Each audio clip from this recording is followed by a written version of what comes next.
नमस्कार, ABP news पर हाजिर हूं मैं रुमाना इस्सार खान। कांग्रेस सांसद राहुल गांधी आज हाथरस के पीड़ितों से मिले। अलीगढ़ से लेकर हाथरस तक वो गए और वहां जाकर उन्होंने पीड़ितों के साथ उनका दर्द बांटा। इस बीच राहुल गांधी की तरफ से इस हादसे के लिए प्रशासन को कटघरे में खड़ा किया गया और मुआवजे की राशि बढ़ाने की मुख्यमंत्री योगी आदित्यनाथ से अपील की गई।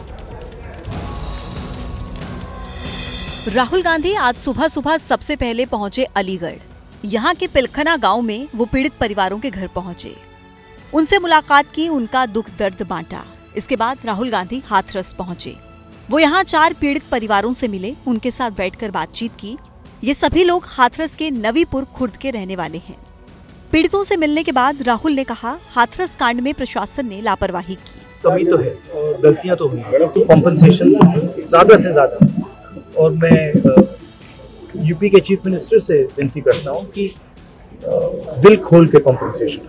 उस भगदड़ में हाथरस जिले के 20 और शहर के 10 लोग मारे गए, लेकिन राहुल गांधी से मिलने वाले पीड़ित परिवार के कुछ सदस्यों ने बाबा की गलती मानने से इनकार कर दिया। बाबा को दोषी मानती हैं? मैं खुद को दोषी मानती हूँ। क्यों ऐसा? अपने ऊपर क्यों आप? क्योंकि मैं उसे लेके गई, अपनी बहन को। हाँ, लेके गई। मैं कभी जाती नहीं हूँ अकेले।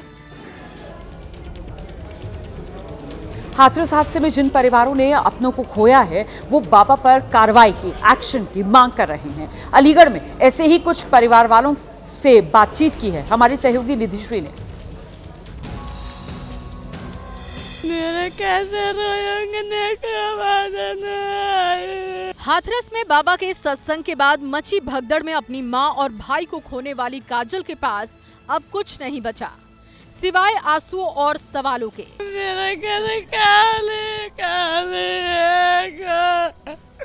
मेरे पापा ने क्या समझ आवेगा। कांग्रेस नेता राहुल गांधी पीड़ितों के जख्म पर मरहम लगाने अलीगढ़ के पिलखना गांव पहुंचे तो पीड़ितों का दर्द उमड़ आया। फिर माँ मिली हमें हाथरस, वो भी बर्फ पर लेटी हुई मिली थी। मरने वालों में प्रेमवती देवी भी थी, जो कि 9 साल से सत्संग में जा रही थी। जो ये कराया था सत्संग, उन पे भी चाहते हैं और बाबा पे भी चाहते हैं। शांति देवी की भी भगदड़ में मौत हो गई। उनकी बहू कहने लगी, बाबा ढोंगी है।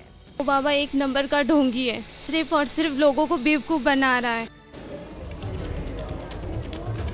हाथरस कांड पर बनी एसआईटी ने आज अपनी रिपोर्ट जो है वो मुख्यमंत्री योगी आदित्यनाथ को सौंप दी है। उत्तर प्रदेश के मुख्य सचिव और डीजीपी ने ये रिपोर्ट सीएम को सौंपी। हाथरस कांड की असली वजह क्या है? हाथरस कांड का असली गुनहगार कौन है? हाथरस कांड किसकी लापरवाही से हुआ? ऐसे तमाम सवालों के जवाब एसआईटी की रिपोर्ट में मिल सकते हैं। एडीजी आगरा जोन अनुपम कुलश्रेष्ठ और अलीगढ़ के कमिश्नर चैत्रावी के नेतृत्व में एसआईटी ने जांच की। एसआईटी ने डीएम, एसएसपी समेत 100 से ज्यादा लोगों के बयान दर्ज किए। 2 जुलाई की दोपहर हुए इस हादसे के बाद ही एसआईटी जांच के आदेश जारी हो गए थे। एसआईटी ने इस दौरान घटनास्थल पर तैनात पुलिस और दूसरे कर्मचारियों और कई अन्य चश्मदीदों के भी बयान लिए।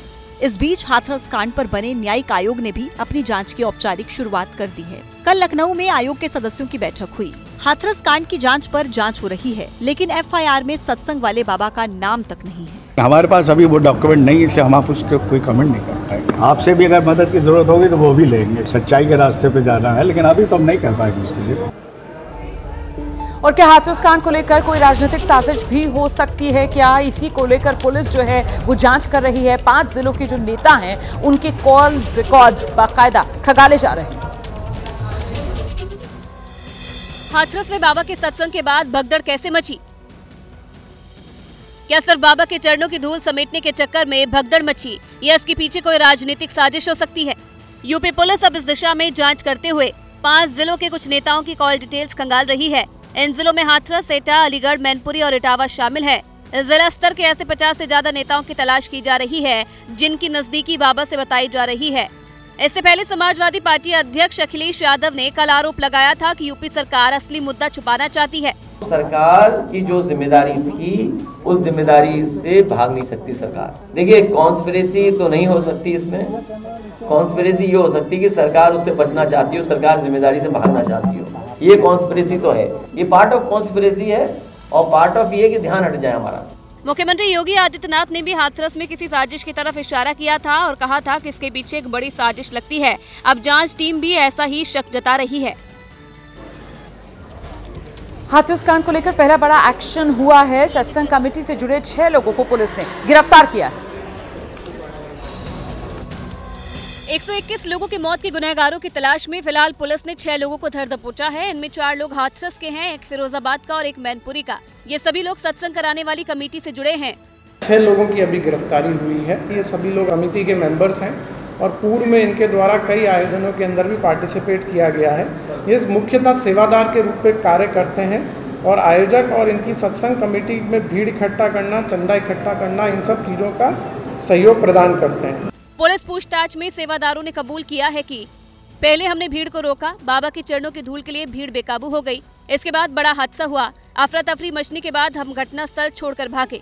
पुलिस की एफआईआर में हालांकि सूरजपाल उर्फ नारायण साकार हरि उर्फ भोले बाबा का नाम शामिल नहीं है।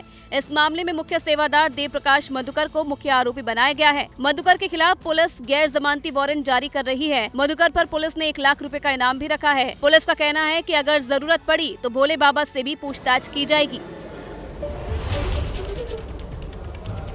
भोले बाबा का राज्य दर राज्य जो साम्राज्य फैला हुआ है, अब वहां भी पुलिस अपनी जांच आगे बढ़ा रही है। नोएडा में भी बाबा का एक आश्रम है, दिखाते हैं आपको एबीपी न्यूज की रिपोर्ट।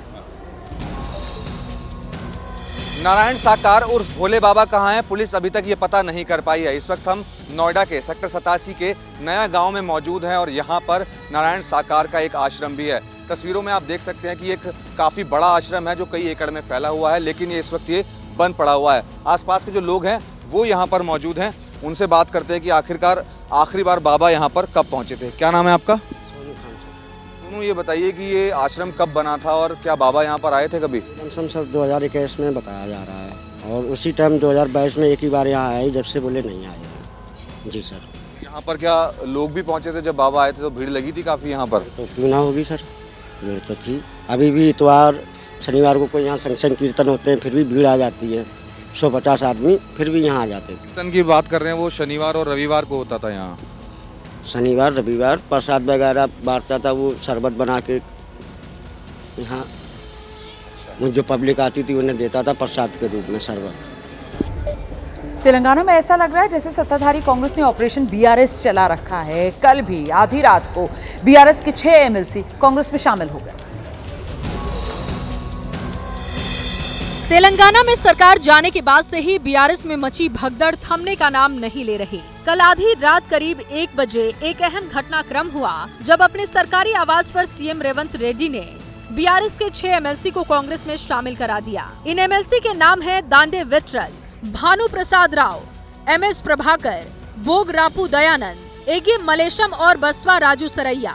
इसके साथ ही तेलंगाना विधान परिषद में अब कांग्रेस के सदस्यों की संख्या बढ़कर 12 हो गई है।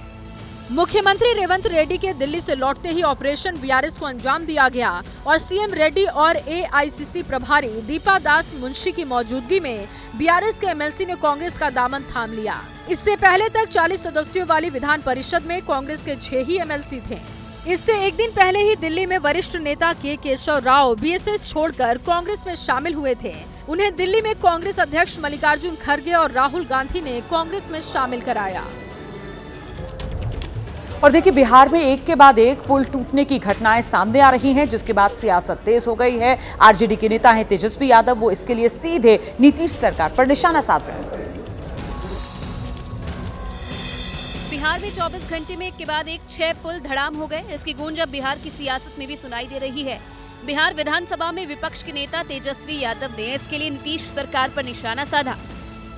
18 महीने के अलावा 18 साल तक जनता दल यूनाइटेड के पास ग्रामीण विभाग रहा। ये सारे पुलें वही हैं जो गिर रही हैं। बिहार में पुल गिरने के सवाल एनडीए के सहयोगियों का भी पीछा कर रहे हैं। केंद्रीय मंत्री मांझी ने कहा कि इसे लेकर सीएम नीतीश संवेदनशील है। कल ही उन्होंने बैठक किया है कि अगर इसमें कहीं किसी प्रकार की गड़बड़ी हुई है उस पर आवश्यक कार्रवाई किया जाए और कड़ी कार्रवाई की। मामला बढ़ने पर नीतीश सरकार ने दोषियों पर कार्रवाई की बात कही है। अपना जांच किया जा रहा है और सभी को निर्देश है कि दोषी जो कर्मी हैं, अभियंता हैं, संवेदक हैं, सभी पर कार्रवाई की। जो उड़ाही करने गए थे, जिनके द्वारा पूरी तरह से प्रोटेक्ट किए बिना अभी काम किया गया, उसी से वसूल। और बिहार की राजधानी पटना में जो अपराधी हैं उनके हौसले कितने बुलंद हैं, सीसीटीवी फुटेज से ये तस्वीर साफ हो रही है कि बाकायदा बाइक सवार दिन दहाड़े ज्वेलरी शॉप में घुसते हैं लूटपाट की कोशिश में। बिहार की राजधानी पटना में अपराधियों के हौसले कैसे बुलंद हैं, इसकी एक तस्वीर है, जहां दिन दहाड़े पिस्टल लहराते बदमाश ज्वेलरी शॉप में घुस गए और लूटपाट करके चलते बने। ये वारदात पटना के गांधी मैदान स्थित पीर बहोर थाना क्षेत्र में हुई, जहां गुरुवार को दोपहर के लगभग 2:30 बजे बाइक पर 3 हथियारबंद लुटेरे एक ज्वेलरी शॉप में धमक गए। एक बदमाश बाहर खड़ा रहा और 2 लुटेरे शॉप के अंदर घुस गए। उन्होंने पिस्टल दिखाकर जेवरात और कैश लूटने की कोशिश की। यह पूरी वारदात सीसीटीवी कैमरे में कैद हुई है। दोनों लुटेरों ने पिस्तौल निकालकर दुकानदार के साथ मारपीट भी की। हालांकि आसपास के लोगों ने भनक पाकर शोर मचाना शुरू किया तो तीनों बदमाश बिना कुछ लिए भाग खड़े हुए। नीट पेपर लीक मामले में सीबीआई ने धनबाद से गिरफ्तारी की है। आरोपी अमन सिंह की गिरफ्तारी के जरिए सीबीआई जो है वो जो दूसरा आरोपी फरार चल रहा है, नाम है रॉकी, उसका सुराग तलाशने में जुटी है।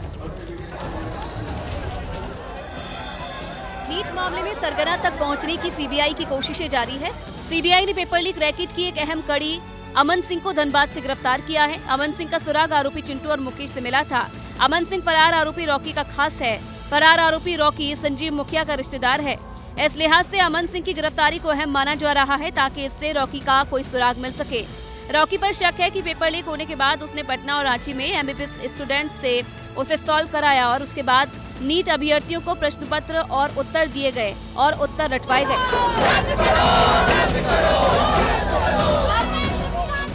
इस बीच नीट यूजी में सफल हुए गुजरात के 50 से ज्यादा स्टूडेंट्स ने सुप्रीम कोर्ट में याचिका दायर करके केंद्र और एनटीए को 5 मई को हुई परीक्षा रद्द नहीं करने का निर्देश देने की अपील की है। और देखिए, भारी बारिश के बाद जिस तरीके के हालात बने हैं वो हालात जो हैं मुश्किलें लोगों के लिए पैदा कर रहे हैं। उत्तराखंड में बारिश की वजह से कई पहाड़ों में लैंडस्लाइड हो गई है। ये तस्वीरें उत्तरकाशी में गंगोत्री नेशनल हाईवे की हैं, जहां भारी बारिश के कारण लैंडस्लाइड हो गया। धरासू और नालू पानी के बीच में ये लैंडस्लाइड हुआ, जिसकी वजह से हाईवे पर जाम लग गया। उत्तराखंड के रुद्रप्रयाग में कल रात बारिश आफत बनकर बरसी। बारिश की वजह से सुरंग का हिस्सा ढह गया। सुरंग के बीच में एक बड़ा छेद भी हो गया। फिलहाल इस रास्ते केदारनाथ धाम जाने वाले वाहनों की आवाजाही बंद कर दी गई है। बिहार के रोहतास में मूसलाधार बारिश के बाद वाटरफॉल में पानी की तेज धारा बहने लगी, जिसे देखकर यहां मौजूद लोग घबरा गए और जगह को खाली कर दिया। अचानक आए पानी से लोगों में अफरा तफरी मच गई। यूपी के बरेली में कच्चा पुल बरसात के पानी के तेज बहाव में बह गया। इसकी वजह से दर्जनों गांव के लोगों का रास्ता बंद हो गया है। यह पुल 4 महीने पहले ही बना था। प्रधानमंत्री नरेंद्र मोदी ने आज पेरिस ओलंपिक में हिस्सा लेने जा रहे भारतीय खिलाड़ियों के दल से मुलाकात की, उनका हौसला बढ़ाया, उन्हें शुभकामनाएं दी। ये उस वक्त की तस्वीरें हैं जब प्रधानमंत्री नरेंद्र मोदी ने अपने सरकारी आवास पर पेरिस ओलंपिक में जा रहे भारतीय खिलाड़ियों से मुलाकात की, उनसे संवाद किया। हम खेलने के लिए जा रहे हैं,